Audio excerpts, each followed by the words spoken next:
Friends வணக்கம் friends. என்ன video பதிவு வந்து நெல்லிக்காய் ஊறுகாய். இது அம்மா வந்து பண்ணுவாங்க வீட்டில். ஸோ அந்த ஸ்டைலில் வந்து நம்ம ஒரு வீடியோ ஒன்று போடலாம்.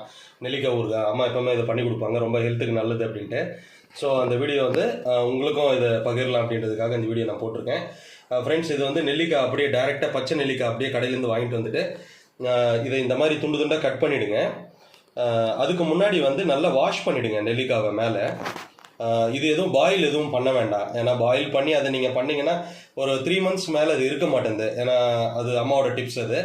ஸோ இது எப்படின்னா வெறும்னே கட் பண்ணிவிட்டு அப்படியே கொஞ்சம் வெயிலில் கொஞ்சம் வச்சிங்கன்னா கொஞ்சம் அந்த ட்ரைனஸ் ஈரம் எதனா இருந்தால் கூட கொஞ்சம் ட்ரை ஆகிடும். ஸோ அதை அப்படியே நான் கட் பண்ணி கொஞ்சம் வெயிலில் வச்சுட்டு இப்போ எடுத்து நான் என்ன பண்ண போகிறேன்றதை நான் அப்படியே வீடியோ நான் உங்களுக்கு அப்டேட் பண்ணிடுறேன். ஃப்ரெண்ட்ஸ், இப்போ வந்து நம்ம அரைக்கிறதுக்கு காஞ்ச மிளகாய் ஒரு 6-7 காஞ்ச மிளகாய்.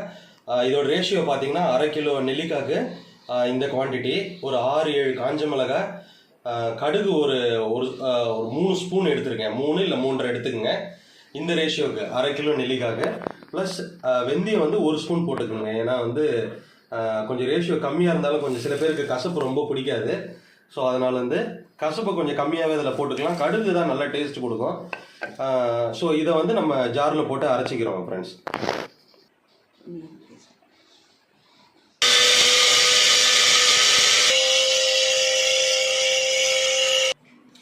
ஃப்ரெண்ட்ஸ், இந்த காஞ்ச மிளகாய், கடுகு அண்டு வெந்தயம் இதை வந்து கொஞ்சம் பொன்னிறமாக வறுத்துக்கோங்க ஃப்ரெண்ட்ஸ். அதை நான் சொல்ல மறந்துட்டேன் உங்களுக்கு.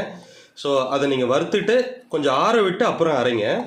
ஒரு 5 to 10 minutes நல்லா ஆற விட்டு இந்த குறை வறுப்பில் அரைச்சி எடுத்துக்கோங்க. ஃப்ரெண்ட்ஸ், இதில் வந்து இப்போ நம்ம வந்து தாளிக்க போகிறோம். இதை தாளிக்கிறதுக்கு வந்து நல்லெண்ணெய் ஒரு 30 ml, 20 ml வந்து சன்ஃப்ளவர் ஆயில் எடுத்துக்கோங்க. ஏன்னா வந்து ஃபுல் நல்லெண்ணெய் விட்டால் கசப்பு வருதுன்னு சொல்கிறாங்க. ஸோ அதனால் வந்து கொஞ்சம் சன்ஃப்ளவர் ஆயிலும் இல்லை நம்ம கடல் எண்ணெய் அது கொஞ்சம் ஒரு 20 ml ஆட் பண்ணிக்கிட்டு இதில் நம்ம வதக்கலாம் ஃப்ரெண்ட்ஸ். அந்த நெல்லிக்காய் ஊறுகாய்க்கு வந்து தேவையான பொருட்கள் வந்து ஃபஸ்ட்டு நம்ம வந்து தாளிக்க போகிறோம். அதுக்கு வந்து கறிவேப்பிலை, பூண்டு, அதுக்கப்புறம் வந்து இந்த நெல்லிக்காவை போட்டுட்டு தென் தேவையான அளவு உப்பு போட்டுக்கலாம் அதில், ஏன்னா கொஞ்சம் வதங்கும். அதுக்கப்புறம் வந்து ஆல்ரெடி நம்ம வந்து காஞ்ச மிளகாய் போட்டு அரைச்சிருக்கோம். ஸோ 6-7 காஞ்ச மிளகாய் போட்டு அரைச்சிருக்கோம். ரொம்ப காரமாக ஆகிடக்கூடாது அப்படின்றதுக்காக அது கூட 2 ஸ்பூன் மட்டும் ஹாட் சில்லி நம்ம வந்து ஆட் பண்ணுறோம். ஸோ ப்ளஸ் வந்து பெருங்காயம் 1/2 ஸ்பூனு. ஏன்னா இந்த 1/2 கிலோ குவான்டிட்டிக்கு எவ்வளோ போடணுன்றது ஆவரேஜ் நான் சொல்கிறேன் உங்களுக்கு. ஒரு 1/2 ஸ்பூன் ஆஃப் பெருங்காயம், ஒரு 1 ஸ்பூன் இல்லைன்னா 1.5 ஸ்பூன் உப்பு. ஸோ தேவைக்கேற்ப உப்பு மட்டும் ஆட் பண்ணிக்கோங்க, செக் பண்ணிக்கிட்டு.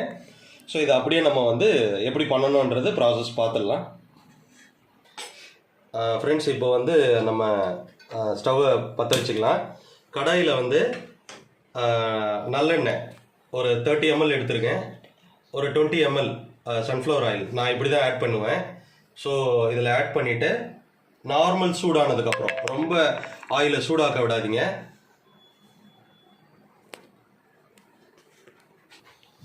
ஃப்ரெண்ட்ஸ், இப்போ வந்து ஆயில் சூடாயிடுச்சு, நார்மல் சூடு இது. இதில் வந்து ஒரு கொத்து கறிவேப்பிலை நம்ம ஆட் பண்ணிடலாம்.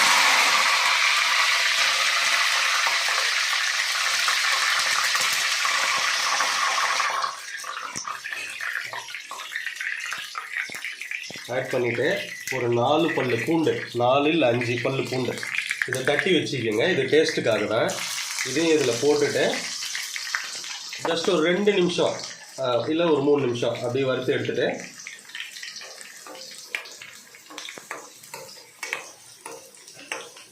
ஃப்ரெண்ட்ஸ், அது ஒரு 2 நிமிஷம் அது வதங்கிடுச்சு ஃப்ரெண்ட்ஸ். இப்போ வந்து நெல்லிக்காய் நம்ம கட் பண்ணி வச்சுருக்கோம் இல்லையா, இது வந்து ரா நெல்லிக்காய் அப்படியே கட் பண்ணி வச்சுருக்கோம். இதை இதில் போட்டு வதக்கிடணும்.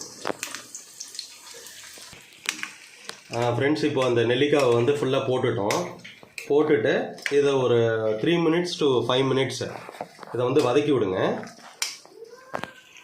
ஃப்ரெண்ட்ஸ், இது வந்து இன்னொரு டைப்பாகவும் பண்ணுறாங்க. எப்படின்னா இன்னொரு மெத்தட். அது என்ன மெத்தட்னு பார்த்தீங்கன்னா, நம்ம இட்லி குண்டாவில் அந்த நெல்லிக்காவை டைரெக்டாக பெருசாக அப்படியே வச்சுட்டு பாயில் பண்ணிவிட்டு அதை வந்து கட் பண்ணி எடுத்து அப்படியும் ஒரு மெத்தடில் பண்ணுறாங்க.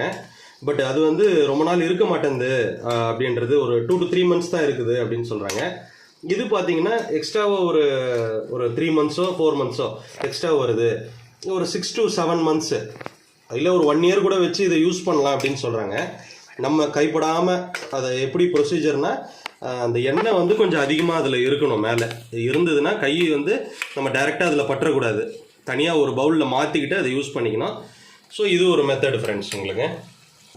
ஃப்ரெண்ட்ஸ் இது ஒரு 2 to 3 minutes வந்து இப்போ வதங்கியிருக்கு. இது கூடவே என்ன பண்ணுறோம், ஒரு ஸ்பூன் உப்பை வந்து கல் உப்பு போட்டால் தான் டேஸ்ட்டாக இருக்கும். ஸோ ஒரு ஸ்பூன் இதில் ஆட் பண்ணிக்கிறோம். ஸோ உப்பு வந்து உங்களுக்கு தேவைக்கு ஏற்ப நீங்கள் வந்து ஆட் பண்ணிக்கோங்க. ஸோ இது கூட வந்து மஞ்சத்தூள் லைட்டாக ஆட் பண்ணிக்கோங்க, ஒரு 1/4 ஸ்பூன் கொடுங்க. ப்ளஸ் நம்ம வந்து ரெட் சில்லி இதை வந்து ஒரு 2 ஸ்பூன்ஸ் எடுத்துருக்கோம். ஸோ இதையும் அதில் ஆட் பண்ணிடுறோம்.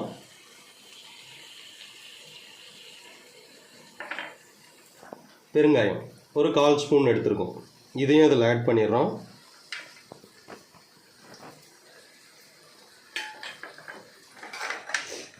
ஆட் பண்ணிக்கிட்டு அப்படியே மிக்ஸ் பண்ணிக்கிறோம் ஃப்ரெண்ட்ஸ் இதை டோட்டலாகவே.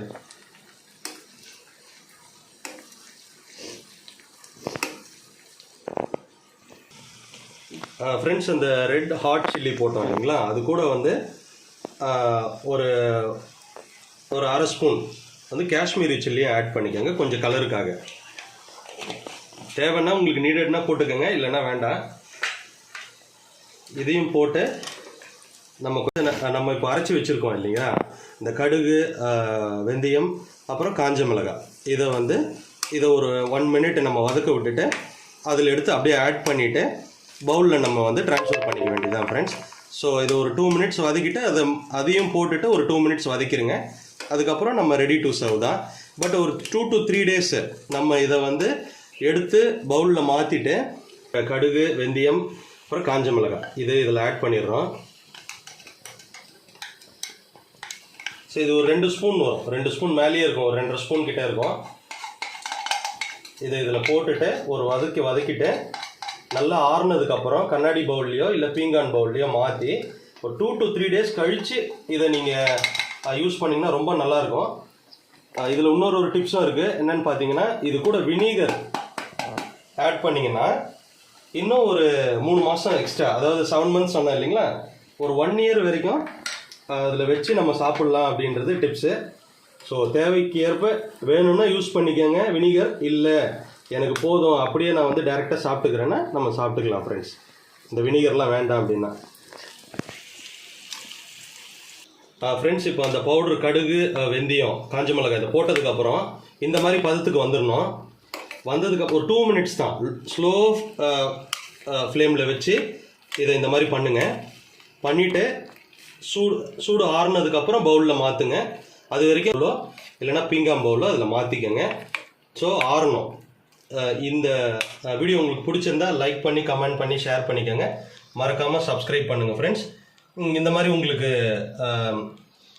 ஊறுகாய், அப்புறம் வந்து குக்கிங் வீடியோஸ், ஸோ நிறைய வந்து உங்களுக்கு போடுறோம்.